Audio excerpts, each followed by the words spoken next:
everybody. Welcome to another episode of Mental Health Matters, the podcast that tries to promote the breakdown of stigma, to make mental health okay to talk about around our dinner tables. So what we try to do every single time is to help people understand a little bit about St. Louis Counseling. Check us out at stlouiscounseling.org. That is Saint spelled out, louiscounseling.org.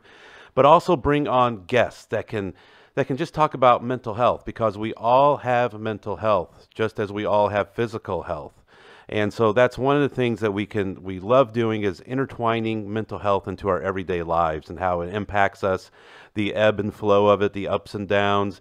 And the reality is that we're all experiencing something. We all have something going on daily. And so we need to be conscious of that in our world and with each other. So also remember, if you're interested in subscribing to the podcast, you can find us anywhere where you would download a podcast. You will find us. But also you can go to our website. Also check us out on social media, Facebook, Instagram, the other one, Twitter. Twitter, yeah. And you'll find us there. And also, as with any small business, that's why I think of us as, share those pages, share those podcasts. That's what helps us out. So today we are very excited. I got a friend on with me. His name is Jon Franko. Jon, how are you? Doing well.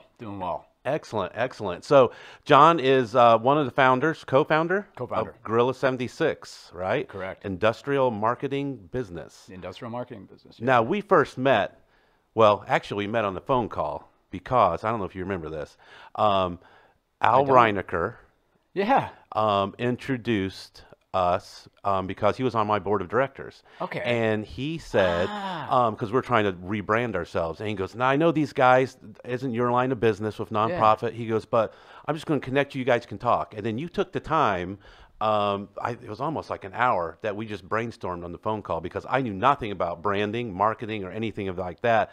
And we talked for like an hour on the phone with, I think you had somebody else with you as well. Yeah, well, I'm just glad to hear I was being nice. You were being nice. Yeah. And then later we met. Probably because of Al, though. I had to be nice with Al. And then later we met in Leadership St. Louis. We were both part of the same class 42. Yep. And got to know each other through there as well, too. So I'm excited for you to be on today, because you actually cover a lot of different topics for us. We're going to hit them all. All right. So let's talk Gorilla 76. What is Gorilla 76? Yeah, so you nailed it. We're an industrial marketing agency. I always kind of describe it as we work with businesses where someone might wear a hard hat to work. So manufacturing, construction, supply chain stuff, clients like Al over at American Piping Products. So, we've been in business since we technically started in 2006, like when we officially started it. That's where the 7-6 comes from in the name, the 7th month, July of 2006. Real creative, I know. But there's always a story behind it, right? And, but we went full time in 2008. So, we're over in the Central West End here in St. Louis. We employ roughly about 20 people. And we've got a great crew over there. So you do a lot of, because I see on Facebook and stuff, but you guys do a lot. It seems like a lot of wellness, or you try to create an atmosphere of wellness for employees. Yeah, culture's huge. Yeah. What I've learned is people are so important, and having a good team and having good people are so important. My business partner and I talk a lot. Like, he kind of handles new business, and I handle the culture side of things. And it's kind of a yin and a yang. Like, both are so important. And if you have a culture where people aren't happy or don't feel good or aren't sleeping well or aren't eating well or whatever, I mean, you're going to see, we actually track happiness and wellness and all these different scores. Awesome. With a really cool little tool. But what we're finding is that you got to keep your employees happy, and you owe that to them. And the days of kind of running ridiculous, like having a shop that has ridiculous hours and a negative culture, and it's over, because the younger generation, especially, like the happiness at work is more important than the money, is honestly what we're finding. So that's why we focus on wellness and all sorts of things. Awesome. So I mean, you are focused on making sure your employees are happy, because ultimately I don't want them to leave. You don't want them to leave, and they do right? the work, and they do great work, right? If they're happy, then ultimately the client should be happy. So I got to keep those people happy. So the stress of that, right? Okay, so entrepreneur, right? I mean, you guys started your own business, right? So talk a little bit about that world of being an entrepreneur, and that's got to be stressful. You know, I think it is, and trust me, we'll get to plenty of things, I'm sure, in this episode that stress me out. But I've been pretty fortunate in that work has never been a major stressor for me. I think I stressed out more honestly working for someone else than I have for myself. I have just enough cockiness when it comes to business that I'll bet on myself.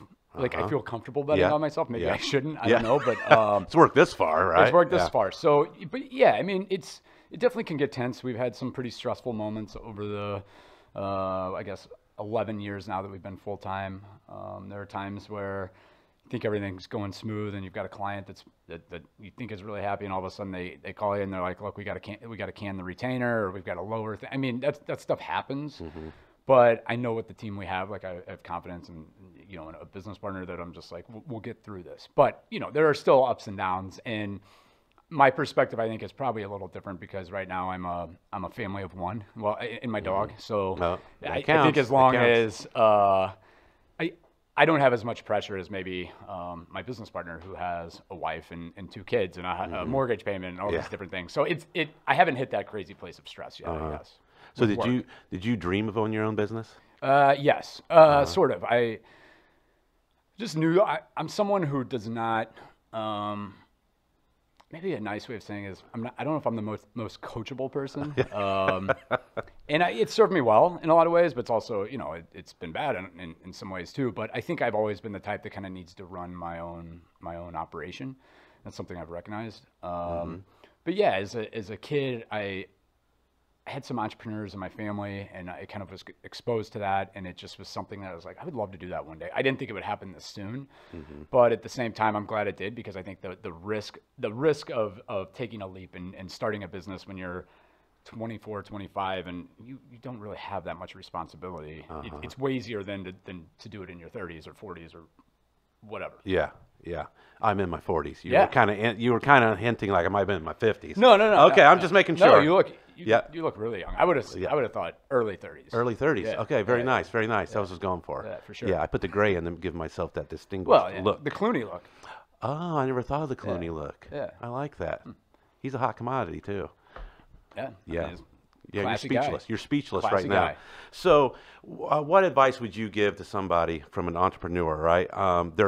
They're just getting started, and they're feeling, okay, am I doing the right thing or not? Like, what advice would you give? I think that's a good one. I think in terms of evaluating whether you're doing the right thing or not, I've learned the importance of having a good network of people to bounce things off of. And, I have some agency owners that are good friends of mine that are further along in the process, and I have a few that are not as far along as the process as I am. But I think having that sounding board of people to bounce things off of early in our careers, because we knew we didn't know it all. I mean, we still don't. We don't even know a fraction of it. But early on, we created a board of advisors for ourselves, and it was, we had somebody with kind of financial smarts, we had somebody with agency smarts, we had somebody who was just entrepreneurial, we had we had a gentleman who's a creative market advertising guy and he's a professor at WashU. But you kind of had this group of people that we would meet quarterly with and kind of update them on what we had been doing and questions we had. And typically we'd have a couple topics we'd want to talk about. So that helped a ton early on. But yeah, I mean, there's still days now where I'm like, is this the right thing? Are we doing it? But I think you just have to move forward. And I think it's like, it's almost like a buzz topic now, I guess. But everyone says sometimes you just have to make a decision. And then in 2 months, you may find out it wasn't the right decision, but at least you made that decision instead of being frozen. So that's something I think we've subscribed to and have really followed that. Like, just make a decision and see what happens. Yeah. The best informed decision you can make. You're never going to know if it's the right thing or not. So, like you talked about the culture that you're creating and you're taking care of your employees. What about you? How do you take care of yourself? Because you're taking care of a lot of people, right? Yeah, you got some self-care? Oh, yeah, of course. So we were talking, before we started recording, I'm an avid outdoorsman. I love to duck hunt and I love to fly fish and just fish. And so I think getting into the outdoors for me is kind of a recharge. I always describe it as my form of yoga, maybe. That said, like I run a lot. I try to work out. I like to cook when I have time. But I think, those things that are like the normal things people do. Maybe the duck hunting isn't normal. I don't know. But just that thing where I can kind of get into my space where maybe people can't bother me. Or when I was a kid, I used to love cutting the grass, and people are like, "You like cutting the grass?" I'm like, "Yeah, because no one can talk to me." And that sounds terrible, but it's kind of my like free space, I guess. So, I've tried meditation. I struggle with it. I think that's my. I'm an anxious person, so I think sometimes it's hard for me to sit and not do anything. Telling an anxious person to be mindful is. It's hard, but I've tried it, and I've noticed when I have done it, I've felt great. I do some yoga now and then. There's a stretching class I go to since I do all the running, but it's essentially it's like yoga, but it's more just stretching, and that's been a really good thing. So I have my self-care that I think we probably all need and have in one way or another. Yeah, the grass mowing, because I love mowing grass. The best. And it's the sound. No one's around. A sense of accomplishment. Yes, you can see what you've done, and that's so hard. Like in my field, it's so hard to see sometimes any progress. Because you don't know. And then when you can look back and like, look at that straight line. And then look at how that grass is. Yeah, and the it's smell, amazing. And I love it. Exactly. And of course, the bush light once you're done. Yeah. Nice. Were you from the Illinois side? Just kidding. Yeah. Just kidding. Stag and bush light. Stag. There you go. That stag is a way of life. That's right. Yeah.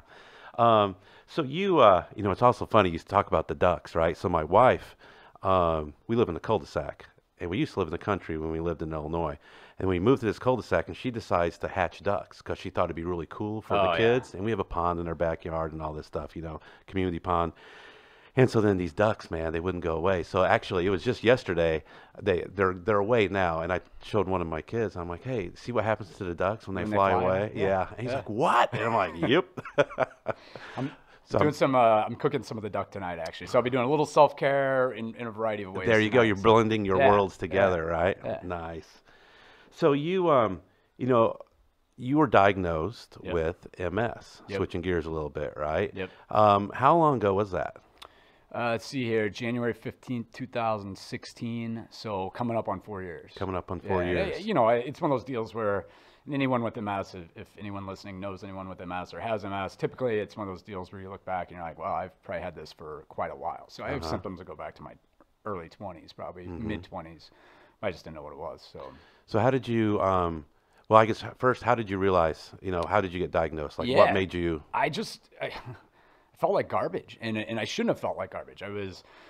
I'd lost weight. Like I'd gotten pretty heavy there for a while, just from being a lazy, duck hunter, I guess, and eating lots of chocolate donuts in the morning and fast food on the way home. It's like a dream. Yeah. I started losing some weight, and I was taking really good care of myself. I was working out, but I just the return on that investment, I guess, was not adding up. I felt like garbage. Like I just didn't feel well. And my symptoms have always been, I've been very fortunate. My symptoms have always been minor compared to what a lot of people deal with.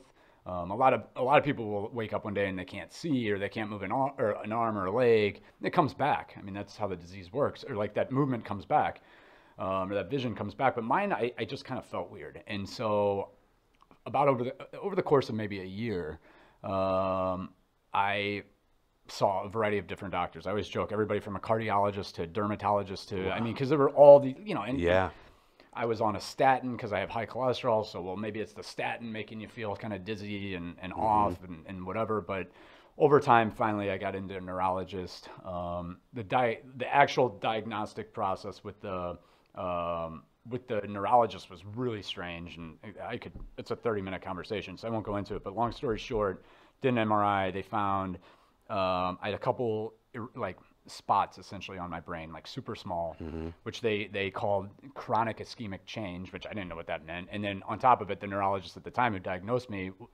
this was like about this time, like December 2nd, 3rd. Wow. I got these results, and I'm like, I'd like to come, I'd obviously like to come see the doctor and talk about this. I don't know what this means. And they're like, well, he's out of the country for a month. Oh my God. Yeah, in the holidays, whatever. So long story short, then I saw another doctor who told me, oh, you have nothing to worry about. Everything's fine. Saw the original neurologist when he came back in town after the holiday. And he was like, yeah, let's do a spinal tap. And so they did the spinal tap. They found what are called ogliocolonal bands. Dropping some, this is like 201, 301 MS stuff. But anyway, found that in my spinal fluid, and essentially that's what they used to make the diagnosis. So, I mean, it's a bummer, but I think we all have our cross to bear. And, I think what I've learned is you just have to own it and try to do the best you can with it and maybe make a difference with it. So at that moment, right? I mean, what did that do to your mental state, your mental health, right? Honestly, and you'll, again, I think a lot of people who, especially with MS or maybe any chronic illness or anything that's maybe autoimmune related or anything that's just like a weird, you're almost relieved when you find out, because you're like, all right, like I'm not crazy. I know that I've been feeling something weird, and they finally put a name on it. The month leading up, well, not the month, it was like 2.5 weeks probably. You get the spinal tap, and it's not like spinal tap, they can't read it like instantly. I don't know if it's one of those things where they have to ship it off somewhere or what's going on, but it's like, well, we'll have your results back in 3 to 4 weeks. So those 3 to 4 weeks is hell. Can I say hell? You can say hell, yeah. Okay, it's okay. that's one of those. All right, yeah. I think I know which ones I can't say. Right. I said those already today. Yeah, so yeah, you got those out of your system. You're good. Yeah. But yeah, I mean, it was a really tough couple of weeks. But once you find out, you maybe feel a little better. That said, like that first, and I kind of talk to people now who are like when they're first diagnosed. The MS Society is connected with me with some people that I can kind of talk to and explain the process of grieving something like this. And without fail, what I found is somewhere around the 6 to 12 month mark, everything kind of changes, and you're like, look, whatever, I can live with this. It's not the end of the world. Doesn't really take years off my life expectancy. Yeah, it can make life trickier down the road, but what we're finding with MS is that the prognosis is getting much, much better. We have some really good drugs now that are amazing. But again, when you're in your mid-30s and you own a small business and you feel like you have the world by the tail and all this stuff, and or whatever, maybe you don't own a small business, but you're in your mid-30s or whatever, like getting that news at that point was really tough for me. But you know, I think you finally, at some point, maybe there's a shift in kind of how you think, and you realize that everyone has their dirty laundry, so to speak, or their cross to bear, and just have to deal with it. So yeah, and you've been a great example of that, because, you know, if you know Jon, you know what he does, and how active he is. Let's be honest, nobody out there knows me. Yeah. That's all right. I appreciate feeling. Hopefully we'll get some Leadership St. Louis people actually listening to this one, you know. You're my ploy. But, you know, he has really kind of taken this to a different level, right? I mean, you're not maybe activist is not the right word, but I mean, you ran across the state of Ohio for this cause, right? Yeah. So talk about, you know, why you decided, like, you know what, I'm gonna attack it instead of letting it, you know, define who I am. So the turning point for me, I think, or one of them, was I read this book, Viktor Frankl's Man's Search for Meaning. Wow. It's a book. I would recommend it to everyone in the world. I'm assuming you've probably read it or know I've browsed through it. Yeah, probably once or twice. But anyway, book changed my life in the sense of this was an opportunity for me to do something bigger than me, or to be part of something. I've always kind of been the guy that was like, what's my legacy going to be? And, you know, you have, it's something bigger than me, I guess. And I wanted an opportunity to just contribute to something that was going to make a big impact after I was gone from this earth. And I think that has been what the MS thing has been for me. I would have rather it been that I played in the NBA or was the 3-time Super Bowl quarterback, starting quarterback champion, but that's not what it was. But this is what it is for me. And I think that's kind of the mindset I took on.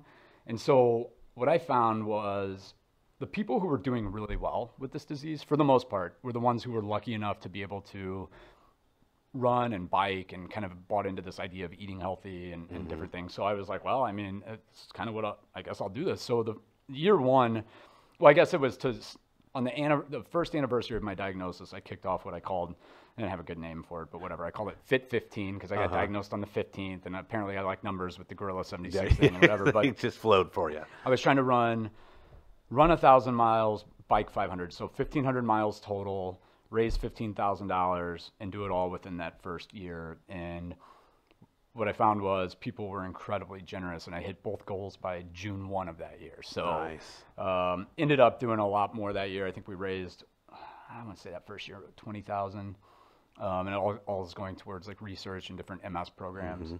And so I kind of continued to do that. I got involved with Bike MS, which is a great event. I'm actually on the board of the MS Society here.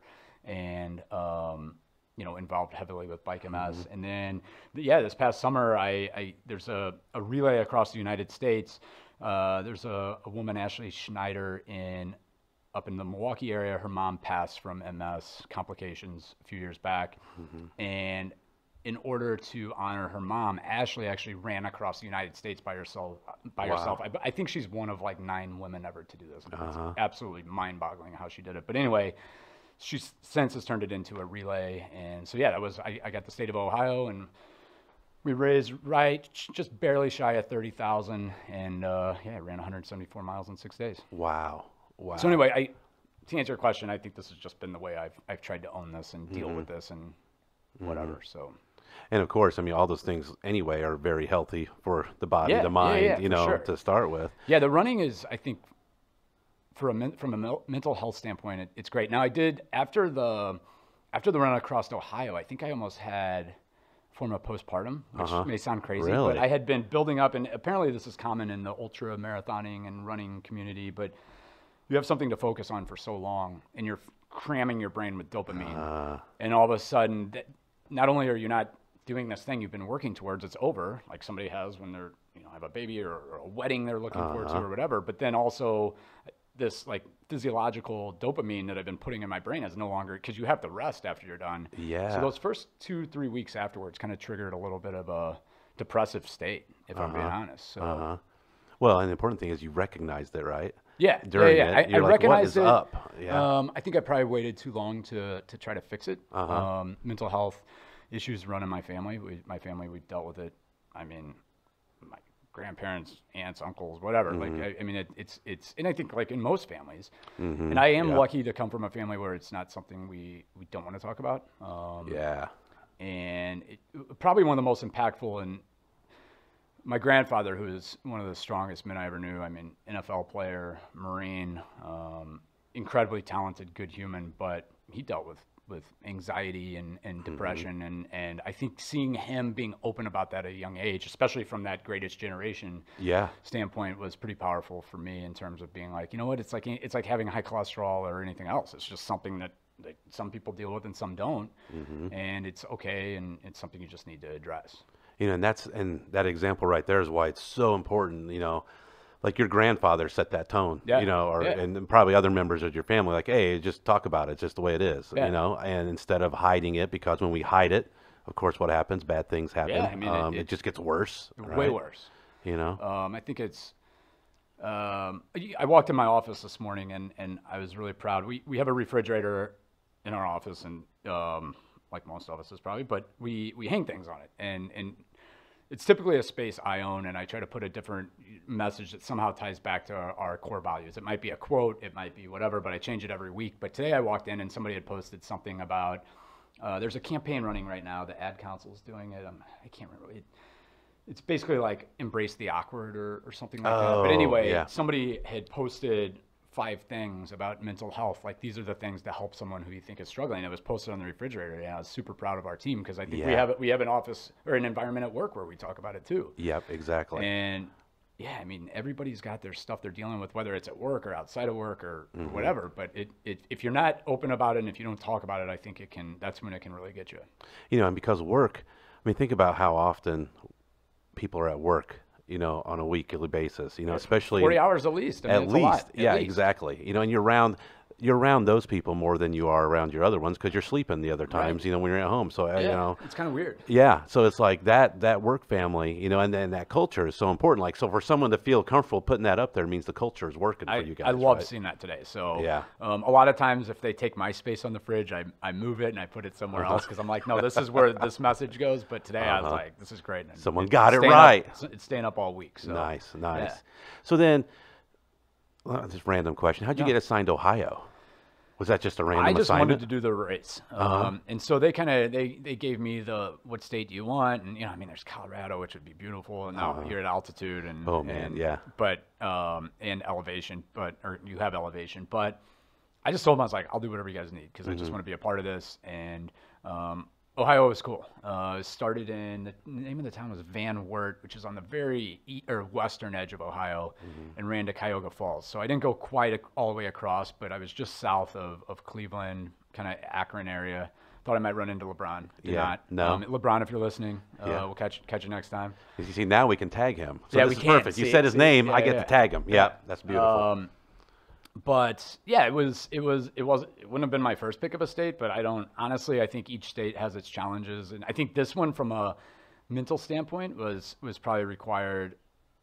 It was tough because I mean, it's flat and it's a lot of corn, and luckily I had good weather. But it could have been brutal. The week before they had runners starting at 3 a.m. to avoid the heat, but I had good temperatures, like 60s and 70s, so it was good. Wow. But anyway, yeah, so Ohio was just kind of at random.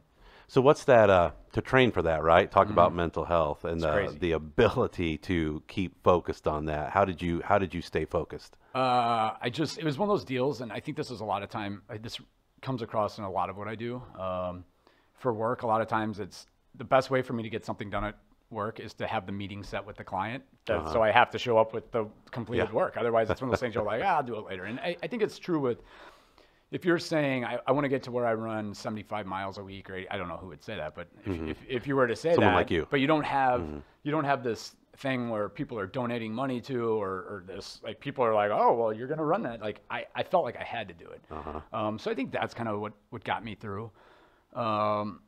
The weekdays weren't too bad training. It was like pretty bearable. The weekends were getting pretty tough, where you're doing a 25 miler or a 30 miler. I did a 25 miler on the treadmill this year. Oh my Which gosh. was, I watched, it was like, I want to say like 4 episodes of Game of Thrones, 4.5. I always joke, I have a buddy who, we joke about how much he buys off of the internet, and in my building, like right by the treadmills is like where the packages are delivered. I remember one day I saw him come in the morning. I saw him come in at like 10 to get a package, and I saw him come in again at like noon to get a package. And you're running the whole time. I was running the whole time, and he looked at me, he's like, you are nuts. I was like, I know. But and you shouldn't be buying that stuff. Yeah. But anyway, so I guess for me, it's you just have to have that end goal in sight, and it'll force you to get it done. Yeah. And then also, like you said, leaving that legacy, helping other people out. That's a lot to commit to. I hope at the end of my days that I can look back and be like, oh, MS is, they joke that MS could one day stand for mystery solved, or this idea of it being over. And I truly think in my lifetime, we're going to have it. I mean, it's almost getting to the point, and I want to be sensitive because I know there are some people who probably have a much tougher road than I do. But I think if you got diagnosed today, you haven't had it for whatever, 15, 20 years. If you got diagnosed today, we have drugs that can pretty much it's really close to stopping it. 90-some% effective against new activity. I think in the next 10 years, we're going to see it. A lot of what the neurologist will tell you is, yeah, we may not cure it, but we may get it to a point where you don't even care if you can cure it or not. Like the common cold or whatever. It's like, okay, well, you have it. Now we know how to deal with it. And okay, let's just, you're going to live a normal life now. So, and we're getting pretty close to that, I think. I think in the next 10 years, we could see that. That's awesome. That's a great optimistic look. Yeah. You know what I mean? Yeah. And that's a big part of it too, right? You got to have hope, right? Yeah. Like with anything. Yeah. Because that's on those tough days, that's the stuff that gets me, I think, through the tough days, I guess. So, yeah. Do you think, well, going back to like your family, right? So you think setting that tone, I mean, do you think there's purposeful? So anytime I get somebody in front of me, right, that talks about their family or themselves, that's willing to talk about mental health, does it have to be purposeful in regards to how to bring the topic up, or are you at a point now where it's just like, it's just another part of talking about life in general? I think I'm at a point now with anyone that it's just part of talking about life. Like I have no problem admitting that I see a therapist. I take Zoloft, like I do, and it's a long-term goal isn't to take Zoloft my whole life, but it's what I need right now to live my life. And I'm sure you know the statistics, but there's a lot of people taking an SSRI or whatever, some sort of medicine to get them through the day. And yeah, I do think that with a more brain healthy diet and with exercise and with a ton of self-care, you can do it without the meds, but it's tough to always be on top of your A game with all the self-care. So anyway, to get back to your point, like, I never hide talking about any of that stuff, and I don't feel the need to. And I honestly, and maybe it's because of how I was raised, but I don't understand why there's a stigma with it. Like, I think that was, maybe I'm 5 years too young to really understand that, like, old school mentality of like, just suck it up and get it done. And I mean, I do understand that to a lot, and that is my mindset with a lot of things. But when you don't feel well, you don't feel well, whether that's mental, physical, you know, whether it's you've got the flu or whether you're going through a bad, rough, depressing time. Like, it's kind of all the same deal, in my opinion. So it's never been anything I've been scared to talk about. Maybe early on, but I don't know. I don't really remember that. So. Yeah. And, you know, and it is. I mean, the stigma is puzzling. But I do think younger generations are much more open. I do think that, because they put things up in their office about it. You know exactly. what I mean? Like, Exactly. And good for them. Yep. And they talk about going, I mean, how many things like hashtags and stuff about seeing my therapist and things of that nature. It's totally we all need open. an unbiased person to talk to. Yeah. You know, if you talk to your friends, they're going to tell you what you want to hear, probably. And maybe what they think you need to hear. But I think a therapist is great because it's just someone who's going to listen, who does this all the time for a living and is trained in this. It's a no-brainer to me. The first time you went to a counselor, was it, what were you expecting? I was expecting, like, a couch that I laid down on and this whole deal. And I think I can't remember what happened. I want to say I saw... This was a long time ago, but I want to say I went straight to a psychiatrist to start. And that was not what I thought it was going to be. That was like, it was a very sterile environment. It was like I sat in like a regular chair. And like I was expecting The Sopranos, right? Like, yeah, exactly. or whatever you see on TV, in treatment or whatever. And it wasn't that. But the therapist, I think for the most part, what I got at my therapist, who I still see the same one. I actually see two kind of. It's nice. It's different opinions or different perspectives. I don't always see both of them at the same time or whatever, but I think I kind of know which weapon in the arsenal I need maybe. That's a good way of looking at it. Yeah, I think it was pretty much what I expected. I mean, it's you leave. I almost always leave feeling better. And, you know, I always call it graduating. Like, I've graduated from therapy several times now. And like, you kind of, what I've learned is to recognize maybe when something's coming on again. You just kind of get in there and start getting your sessions in again. And then you get to a place where you don't need it again for 6 months or 12 months or maybe 5 years, who knows. But I've kind of learned to gauge when I feel kind of that stuff creeping in.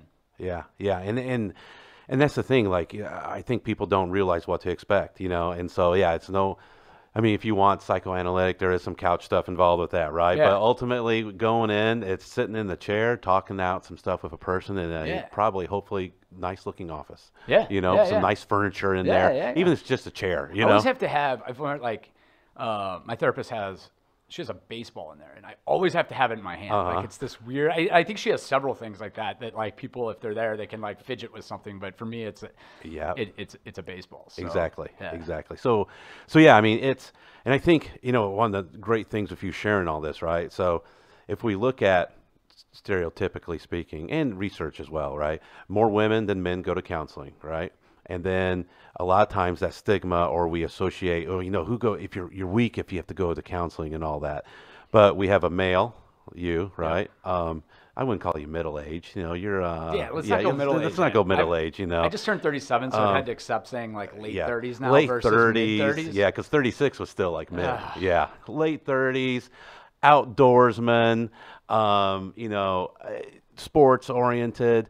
And is very open to going to counseling, and you're saying it works, you know. And I think those are the things, those are examples we have to use for the general public. Because when people don't go, bad things happen a lot of times, right? Real bad, and we know that. And good for guys like Kevin Love in the NBA, or, you know, he wrote a piece, I want to say it was for the Players Tribune, that was incredible. And a lot of these guys are coming out and talking about it, which I think that's huge. And you know, because these are the tough guys and the, you know, NFL, baseball, whatever. So yeah, I think that stuff's good. It's funny because if people heard a lot of the conversations that went on in a duck blind, it's almost like a little therapy session. I mean, we all share what's bugging us and what we talk about. I mean, yeah, there's a fair share of dirty jokes and tobacco chewing and all that kind of stuff going on. And duck jokes. And duck jokes. Lots of duck jokes. Lots of duck jokes. But I think It is. That's what we do out there. And so, yeah, why should there be a stigma around it? I don't know. Exactly. You know, in that Kevin Love piece, think about that. Like, you know, he had a panic attack during a game. Can't imagine. You know, and his whole career has been playing basketball, but during the middle of a game, Where he had a he panic should be attack. the most comfortable. Exactly. And I think mental health is definitely one of those things that until you've truly dealt with it, it does seem like complete BS. It sounds like something you can be like, hey, just suck it up and deal with it. Yeah. But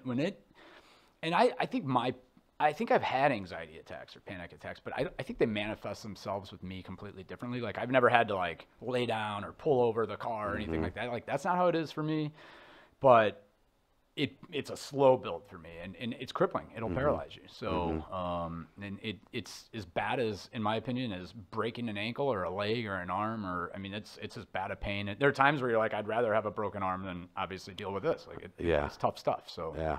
Awesome. So we've been here with Jon Franko today, Gorilla 76, co-founder, MS supporter, MS survivor. Yeah. Yeah, living with MS. Living with MS, right? Great example of what it takes to really be successful in a lot of different ways. Thank you. Along with dealing with mental health and acknowledging mental health. So, you know, for you to share all that, I thank you, because you know, you don't realize how hard it is for people to do that. Yeah. You know, and so that ability for you to put that out there about who you are goes a long ways. And we know when people are listening, that gives them courage. To just had some courage this morning from someone who listened to one of the podcasts, who reached out and said, I don't know what to do. Can I just ask you some questions? So you being able to do that does wonders for us. So I'm really happy you came on board today. And and thank you for what you're doing, because I think this is exactly what we need, more people just being open to talking about this stuff. Exactly. So, you know, and your family's a great example of talking about mental health around the dinner table or in the duck blinds. Yeah. Right. And so I have a feeling when Debbie, our creative genius, is putting this together, she's going to have something in there about duck blinds, something. I just feel it already. But Jon, thank you for participating. Thanks for having me. Thanks for just being on here today. So appreciate it. You. All right. This has been Mental Health Matters. If you are interested in checking out our services, look at our Facebook, Twitter, Instagram, but go to our website, stlouiscounseling.org, Saint spelled out, stlouiscounseling.org. Until next time, this is Tom Duff, and we'll see you later. This has been Mental Health Matters with Tom Duff of St. Louis Counseling Services. Check out stlouiscounseling.org for more information.